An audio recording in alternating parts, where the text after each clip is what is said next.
Ahojte, chcem s vami zdieľať jeden príbeh, ktorý sa stal, keď mal môj syn zlomenú nohu. Ma to napadlo v sprche. Má zlomenú pravú nohu v členku, chodil s barlami a mali sme sa stretnúť so známymi, ktorí bývajú mimo Slovensko pri Štiavnici. Je tam jedno kafe, ktoré je v prírode a volali sme si, že kde sa stretneme a vlastne ako by sme boli trošku obidvaja stratení, obidve strany. A ja hovorím, pozri sa, však to nebude ťažké, je tu len jeden chlapec so zlomenou nohou. Nemôžeme sa obísť. Proste hľadaj dvoch ľudí s jedným dieťaťom a barle.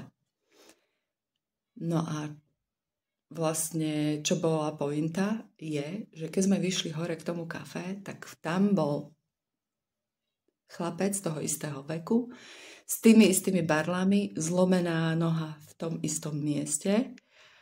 Takže nebol tam len môj syn, bol tam ďalší chlapec. Takže myslela som si, že je nemožné, aby sa to stalo a vesmír ukázal, že je.